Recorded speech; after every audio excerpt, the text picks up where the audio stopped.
completed that task in 2016. I don't even know if he got that 20 touchdowns in a season. You'd probably have to go back to maybe the Eric Ainge days to Okay. fulfill that. I think. Okay, Justin, you got anything to? I'm just going to randomly throw out there 2012, but I have 20, no idea. No. 2012. Yeah, Tyler Bray. Yeah. Tyler Bray. Yeah. Oh, okay. Well, actually, it was the last time that it happened in 2016, which you were talking about, Wyatt. Okay. But Josh Dobbs did that. He actually led the SEC, I think, the team led the SEC with 28 touchdown passes. So Okay. that's pretty interesting. But since then, I can't. Oh, since then, we have. I know this. Here's the interesting fact that I looked up. In the last 4 years, the Tennessee Vols have had 59 passing touchdowns. Now, what's sad about that? In 2019, LSU had. Do you remember? Joe Burrow had was it 60 somewhere in the 60s Think touchdown so. passes. Yeah. Okay, Justin. Yeah, that sounds right. I think he had 60 or like 70, maybe. Well, no, they Some had crazy number. right 61 total. Yeah. I think that's 61. wild. So in 1 year, now granted, we know that was a historical year, But still. but in 1 year, the Tigers have had more touchdowns than we've had in the last four. I think that's a crying shame. But anyways, that being said, I know, but in contrast, if that makes sense, the last, if you look at the last four offenses led by Josh Heupel, in 2020, the was it Silver Knights? It's the Golden Knights. Golden Knights, whatever. So I don't even know. Okay, I'm Same sorry. thing. 32. They had 32, which they led the American Conference. In 2019, they had 36, and in 2018, they had 29. If you go back to him being the OC at Missouri, Locke's senior year, 17, they had 44, and in 2016 they had 25. So we haven't, like so I said, to put it in we haven't had a plus 20 passing touchdown season since 2016. He has had nothing less than 25. So that's something that I'm looking forward to for sure in the passing game. And so, anyways, what about you? Why? What are you looking for in the passing game? I'm for one a quote that Josh Heupel, he was talking about what he looks at as quarterbacks, and I think Pruitt, when he was looking for his quarterback, he was only looking at the physical talents of guys and, in practices and stuff like that. Heupel was talking about how he looks for intangibles. A guy's going to go out, lay it on the line. I feel like Heupel can coach up the rest of the stuff. He's so good at coaching quarterbacks that he needs to do. So I think Heupel is going to coach up the guy he needs. We're going to have a true leader that the team is going to be thinking, hey, this guy's got my back, whoever it is. Okay. Justin, just shooting from the hip, what are you looking forward to in the passing game? Did we lose you? Hold on, Justin. For some reason, we lost your volume. I think I had you on mute. I had the train that just went by the studio just came by my house over here. Okay. I put the quick mute button on. Okay. Yeah, to me, there's a couple questions I have offensively, passing game wise, specifically. One of them's kind of a hypothetical, just me kind of thinking of some stuff as I read some of the reports and see some of the footage from the practice. But I think for me, number one would be identifying that third receiver. I think VJ Jr. and Jalen Hyde are the clear 1 and 2. To me, from what I'm reading and kind of what I've seen, you're looking at the Jimmies, Callaway, and Holiday as the potential number 3 guys. Obviously, I think a few of them, they got a few snaps last year. I think my biggest concern is if Holiday is your third number 3, he was the guy that missed that wide open 4th down conversion punt. Dropped the wide open pass from the punter, Brooks, I believe, in the Florida game, which, the next week it was a toe story or the next fake punt, I should say, was toe. He looked like he had better hands than the potential third Vol. Obviously, that's one play. I'm kind of joking around a little bit.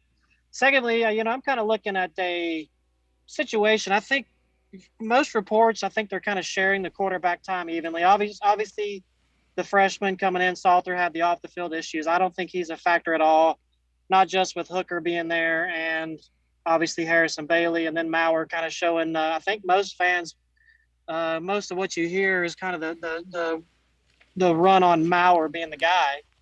My question is, if Maurer does become the guy, he's one of those players, and what we've seen from the reports is all the quarterbacks have been kind of you like what they do, but they're still making those mental mistakes, having turnovers. Kind of I think one of Josh Heupel's only negatives from the spring practice, this practice Saturday, was cleaning some stuff up in the pocket, which I think was a reference to the interception that Maurer threw. So to me, if Maurer is the guy, or Hooker even, what kind of quarterback controversy comes from the fans still wanting a Harrison Bailey, to be the guy. He's got the vaunted 5-star, kind of stigma at this point. He's got to live up to that hype. So my big question for this offense is, if they are clicking, or if they have everything going but the quarterback position, how much of a manufactured by the fan base controversy do you have? And then, how does Heupel kind of manage? Because we've seen, I think everybody would agree that Pruitt, and even back to some of Butch Jones stuff, that managing good players at good positions has been a question mark, as mainly the quarterback position with Garantano last season. But, and then like the Kamara Hurd stuff from when Butch Jones. But to me, I guess long story short is, if it's anybody but Bailey, do we have, and the starter, perceived starter, is there kind of a constant quarterback controversy throughout the season? And also, like, how much do we just see all three, or does he get it down to 2 quarterbacks that he wants to run with? I think you can basically run a running type offense guy with Hooker, and you can kind of have a guy that throws the ball with Bailey, and then you got a kind of a hybrid guy with Maurer. Obviously not a big runner, but he can do some things with his legs. So okay, that's kind of my thoughts. Just overall, I'll shut up now, but overall, just offensively, I think there's passing game. You look at the wide receiver and the quarterback, quote unquote, potential controversies. Okay, I feel like you hit everything we wanted to talk about, but let's go ahead and go back a little bit. So Justin, he was talking about all 3 quarterbacks. So who were you thinking was going to win the quarterback position again? If you commented, I forgot. I apologize. Kind of the early potential thing. I think most of the steam right now is behind Maurer. If I'm from kind of reading between the lines and seeing some of the social media and message board stuff. Obviously, that's fan base and kind of what we've perceived as fans, but and some of the reporting from guys that do see more practices, whether it's a reporter or sideline guys. So to me, I think there's a lot of smoke. Who are you hoping for? So I can get to Wyatt. I still kind of I like a dynamic quarterback. I'd love for Hooker to come out there. Hooker's a guy that has a big play potential guy. I think to kind of stamp down some of the potential stuff, I think Bailey. I think for me, it seems like 2 seasons I wanted to see Bailey. So I'm going to say Harrison Bailey would be the guy I'd hope and want to see, that he lives up to that 5-star potential and kind of takes over. But I do think it ends up being Maurer. Wasn't he a 4-star? I thought he was a 4-star, but I'm sorry. Whatever it is. He's the highest recruit that we got. I think he was kind of depends composite. Depends on what site you look at. Okay. Wyatt, who are you hoping for as far as the being the quarterback going into? Who I'm hoping for, and I say this with lightheartedly, but I'm hoping for Brian Maurer, just because I think he is that guy with intangibles that's going to go lay it all out in the line, like Heupel was talking about. Only thing I'm worried about, though, with Maurer is we've seen his past on Twitter, tweeting with fans and stuff. Seems like he sort of lets the pressure get to him a little bit. I don't know if he's going to be able to handle that pressure and, that criticism of being QB1 the whole way through. And I really wouldn't mind any of these guys, because I've got that much trust in Heupel with quarterbacks. And Hooker brings in a ton of experience with him. So I'm not going to be upset at anybody, but when I heard Heupel talk about intangibles, lay it all on the line, stuff he was talking about, I think that is Maurer, the heart and effort, Is that what you think it is? I'm with you, though. It doesn't really matter whoever they think is best to lead the team, then I'm good with that. Yeah. What I'm more worried about, well, I guess it doesn't really, we'll talk about that later. As far as it's interesting, forgot my thought, actually, guys. I apologize. Actually, who would y'all like to win? Any viewers we have, who would y'all like to win the quarterback battle, and why? We want to hear from y'all. I always like to hear your comments. But speaking I will jump in there and say that's a great point by Wyatt. I did forget about some of that off the field Twitter controversy with Maurer. That is one of those head scratchers. I know he's talked about depression and things like that. So, that's one of those things. Obviously, first and foremost, you hope the young man gets something like that behind him and has learned his lesson, which could be a great thing moving forward. But yeah, that's a great point by Wyatt that guy did have some questioning of the fan base. And I think if he does have a bad outing, it could turn ugly for him in more ways than one if he does become the quarterback one for the team. Oh, okay. But you said you did a lot of research on the quarterback positions going on. I mean, position going on in spring practice. Why? Yeah, I just did. Oh, go ahead. Sorry.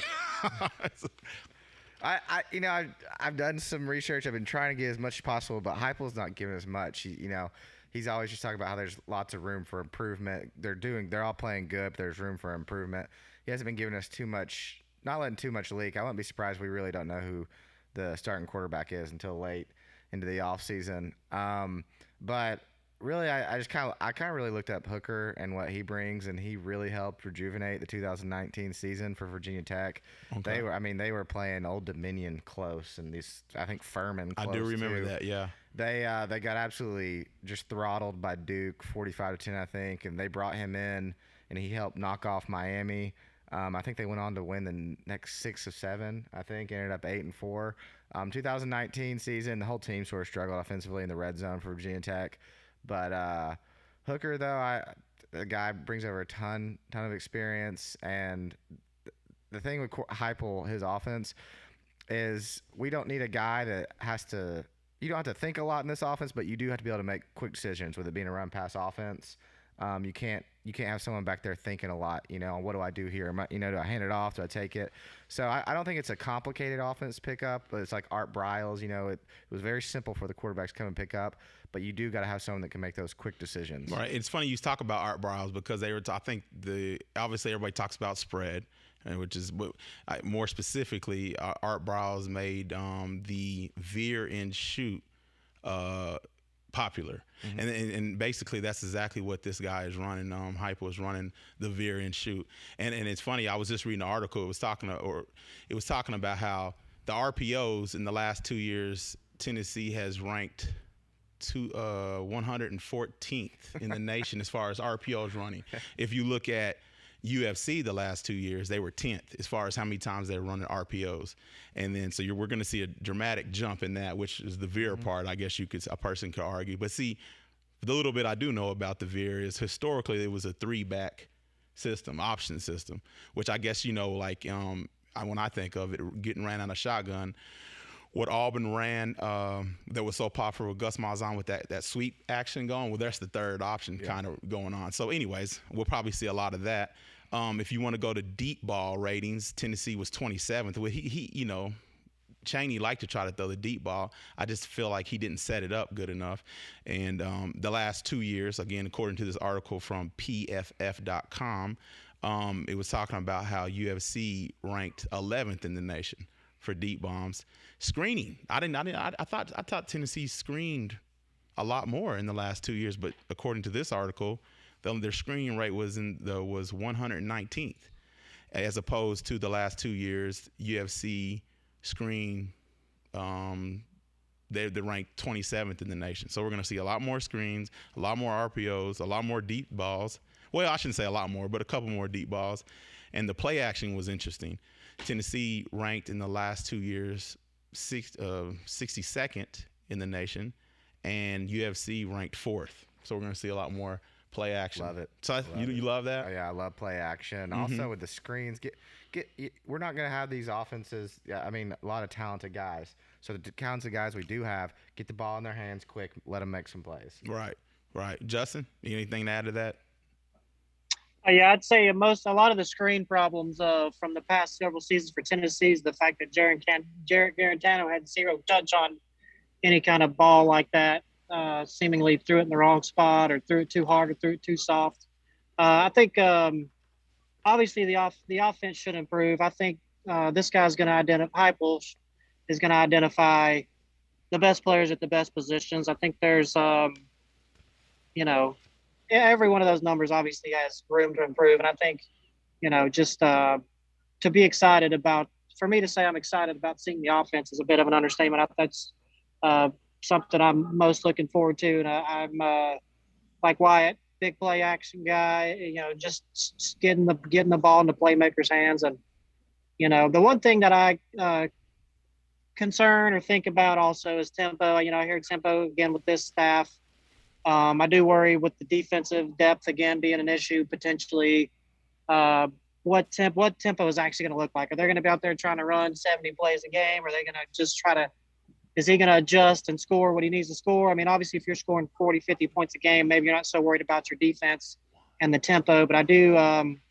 Every time I hear that word tempo, I always think about defensive, what that effect plays on the defense. And obviously these coaches know more, but it's like, would you favor one tempo over another depending on your defense, or does that even have a factor? If your defense is bad, does it matter what kind of tempo you run ultimately? And I think this defense obviously is going to have a lot of question marks, a lot of problems, especially with the bigger, more physical teams in the league. So, like I said, I think for me, super excited about the offense. And I will say my one caveat would be what's the tempo actually going to look like? Is this going to be some kind of line up, look at the sideline, get the play, snap it, run, with the Butch Jones there, we saw a lot of lineup, and everybody on the planet knew that they were going to run a quick, read option or draw play up the middle. So I'm curious what the tempo is and what that, that second kind of forced play is. If it's just always going to be like a read option, or are they going to look to throw the ball more out of some kind of quick set, quick snap type situation? So ultimately, I'm super excited about the offense and to see just exactly what that looks like when they get out there on Saturdays and who they identify as, quarterbacks and stuff like that. Mm-hmm. Okay. Sounds good. I mean, but I feel like we do have how many we have. I was reading a little article was talking about Hyatt. I guess they say that his 40 is a 4.31. I mean, it's up there. I always say with 40-yard dashes, you never really know what their 40 time is till they have full pads on running the game. But his clock time, it's somewhere in the low fours. Which he didn't do bad as far as a true freshman last year. So I'm definitely excited about him. And then what we talked about, what was his name? Not Callaway, but we got Velus Jones. Velus Jones is back. So like you said, like Justin, when he went on when he was saying, it is going to be interesting who that number 3 spot is. But I feel like they got a Holiday, right? Holiday, they argues very fast too. So they're going to see a lot more. Yeah. Go ahead. They got 2 Jimmys. So they got Jimmy Holiday and Callaway as well. I've been seeing some, it's just videos that people post, reporters and stuff. But Callaway has been making some impressive plays in practice, been showing some true speed. So either one of those guys, I think about that fake punt, dropping the ball, your receiver, and you're dropping the fake huge play. So what Sims was talking about earlier. So we'll see. But I think those 2 top receiver positions are very solid. I say that's honestly probably gonna be our best position this year, or not best, but most we know about that we're for sure of heading into the season. On the offensive side of the ball, or just total? On the offensive side of the ball, I think so. You don't think the offensive line is gonna be stronger this year because of older? I mean, they're losing Trey Smith. A couple guys transferring too. So offensive line, I think there's some questions. But I mean, our top 2 receivers, Velus Jones and Hyatt, I mean, we've got 2 for sure good guys at receiver, I think. Right. And I mean, the little articles that I did read talking about spring ball, they're very excited about Small and also Evans. I heard he's making a lot of plays. And did you tell me you read something about D. Beckwith? Yeah, making a lot of plays. Beckwith had a play. He was hard to take down, hard to tackle, and the scrimmage, practice, whatever they had. He was run hard, so that was exciting. And then also the freshman they have, let me get you his name right here real quick. They said he's been showing some real speed. Mm-hmm. I can't remember his name. He's a freshman running back out of North Carolina, and he missed his whole senior season, I think, because of COVID or whatever. So they've done a lot on him, and the coach has been saying he's got real football speed. He runs hard. He's got real football speed. So they said there's a little inconsistency with him, but I mean that just comes from not even playing your season and being in college. But the running backs seem to be looking good so far. Right.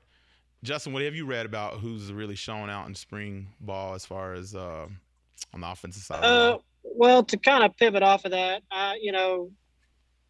my big concern is still, not necessarily who's shown out, but who has like? There's still no real. I don't hear anything about this tight end position. We haven't had tight end play at Knoxville for several seasons. Man, Justin, I'm glad you brought that Um, out. You've heard me cry about that multiple times. Go ahead.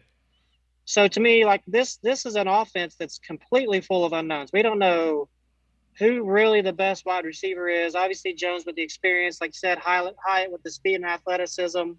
Quarterback, no one knows who that's going to be. The running backs, Jabari Small's got what, a handful of carries last year. Beckwith was never saw the field, maybe one or two times. Tyree Evans is a guy that's Tyvon, I believe his first name is a guy that's a JUCO guy.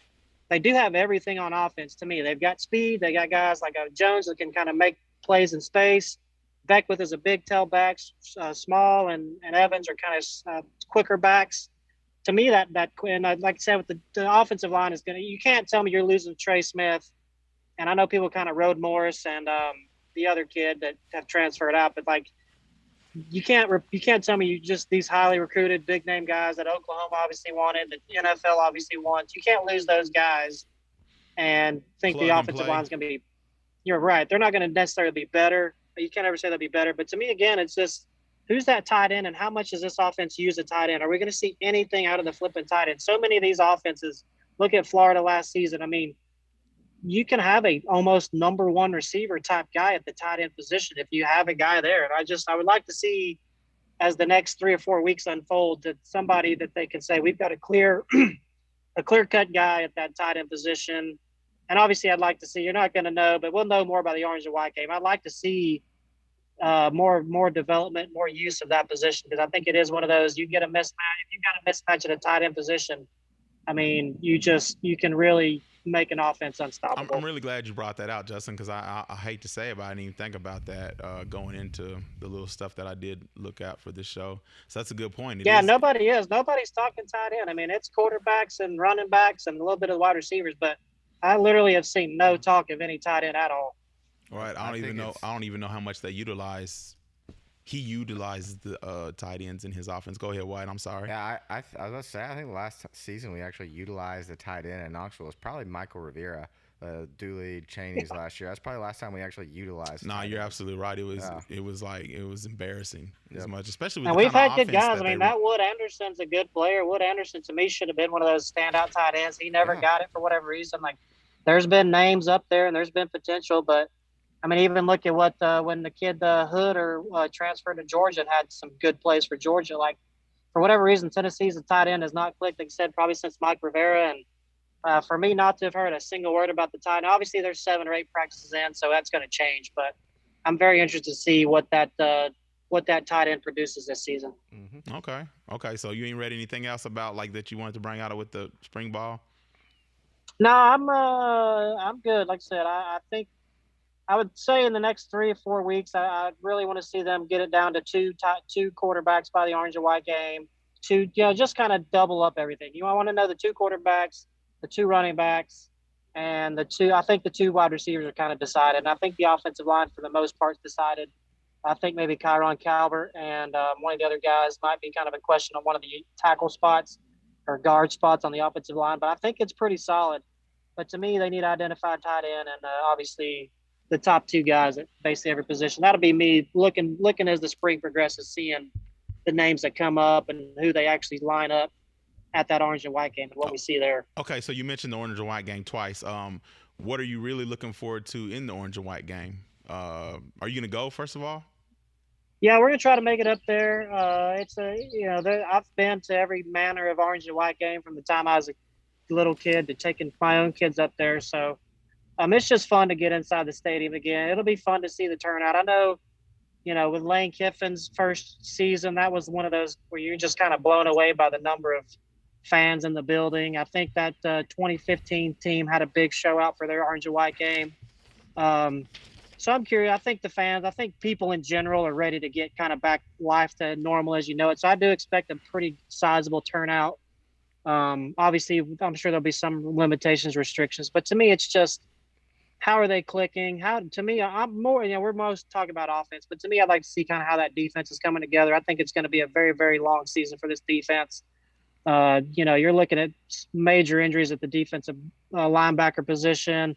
You really only bring back one viable defensive back. The defensive line is just a name a guy. You can't even name a guy from defensive line, really. A couple kids, Barron and whatnot. But to me, orange and white game, I'm looking at defense. I don't have any concern about this offense. They may not be great season one with Heupel, but I think that guy's going to get the whatever you expect an offense to have. That guy's going to have the very best potential.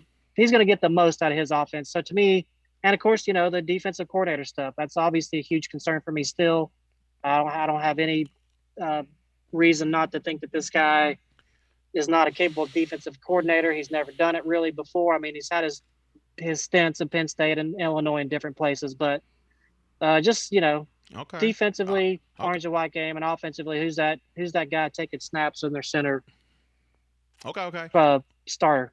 All right, sounds good. Wyatt, who are you looking? What are you looking for? Are you gonna go the orange and white game, and what are you looking forward to? I'm gonna try. Like I said, I'm gonna try to make it up there. Never know. It depends on all the restrictions they put out with it and everything. I'm gonna try to make it up there. Most I'm looking forward to. I kind of agree with Sims. Obviously, I think the offense is gonna do good. I mean, I'm excited to see how the quarterbacks throw a little bit, see how they look. But again, it comes down to defense. I know we're talking about offense today, but I mean, I could tell you all about how this offense is going to be good for an hour by myself on here. With this defense, with To'o most likely gone, I think he's definitely gone. They rumors him signing on campus. I think he's gone. Honestly, our defense is going to be it's going to be a long season. So, but just let's get back to the basics on defense, wrapping up, tackling, making an effort, not giving up in the game. Let's start somewhere. I think we got the good coaches in place, but I'm excited to see how this defense performs on the field for the orange and white game. Okay, I hate trifecta because that's exactly how I feel about what I'm looking for. Is like, can we not look sloppy? Can y'all get lined up? Can you try to keep everything in front of you? What else? I mean, I know they talk about an aggressive style of defense. I'm sorry, but let's just keep everything in front of us. Don't give up the big plays because they know, according to Nick Saban and the little stuff that I've seen with him, what's the biggest stat is explosive plays. And people with the most explosive plays tend to win the game. And so, obviously, on the defensive side of the ball, don't give up the most explosive plays. So get lined up. Are we going to have false starts? Are we going to have a lot of, I ain't worried about holding, but false starts, that kind of stuff, pre-snap penalties. That's the stuff that I feel like is sloppy. I think that I kind of put could put a gauge on the coaching job that they've done thus far. So I'm with you. I really want to see how they look on defense. Not necessarily like flying to the ball or something, but the simple stuff. Get lined up, try to keep things in front of you, and don't give it to the offense. So that's what I'm looking forward to. Go ahead, Justin. I'm sorry. Yeah, one more point on the defense. Sorry, I think whether it's by necessity or by design, I think you'll see. They're basically going to identify, I think, 15, 18 players on defense. I don't think you're going to see this mass rotation. The defensive line coach talked about keeping 4 or 5 defensive linemen that you're basically going to stick to. Not this just mass rotations that we saw with Pruitt that did lead to those penalties you talked about, Jesse, where you have substitutions and having to take timeouts and guys getting caught with their, halfway on the field and stuff. So, right. That's stuff that was a defensive minded guy like Pruitt, or so we were told. Like, we had all kinds of just almost too much defense. I think simplifying, and like I said, whether it's necessity because the talent's not there or because it is by design, but to me, from what I'm reading, I think it's more by design where they're going to just have plan to have a defense that's in good shape, and you're going to see your top guys on each level of the defense kind of get more reps to me, which is a good sign. I don't think this, obviously you're going to have to substitute. I'm not crazy to think you're not going to substitute, especially with these tempos, but I do think you're going to see, I think the penalties will be reduced on defense just by the fact that they're going to be you're going to have guys that are get those snaps in and not necessarily get these, procedure type penalties. So that's kind of my last point on the defense and the spring stuff. I think they will. I think you'll see a much more, simplified, to lack of a better term, defense where you'll get to know the names of the guys because they're going to be out there a lot more than what they have with these last couple of times with Pruitt. Okay. All right. Sounds good. Well, we're just kind of keeping it short for this episode. So I think that's about it. But before we go, I did want to talk about, I promised my buddy Bill Cole, he wanted me to read the information about anybody who's looking to be high school officiating, get into that. He has Brad, you put that up? We got the information right here for you. So contact Mr. Bill by bill.cole12@rocketmail.com. So what he's told me, what he's looking for young guys who are ready to learn. And heck, we know hopefully one day y'all can get to the collegiate level and help Tennessee win a couple games against Alabama, because we know that Alabama has had plenty of help with the officiating, winning games against LSU, etc. So that, and today's was our first semi. What is it? Anyway, we also simulcast on YouTube today, so I forgot to mention that at the beginning of the broadcast. So those who watched, thank you very much, guys. Thanks for your time as always. And Brad is going to go ahead and fade us out, man. Appreciate it.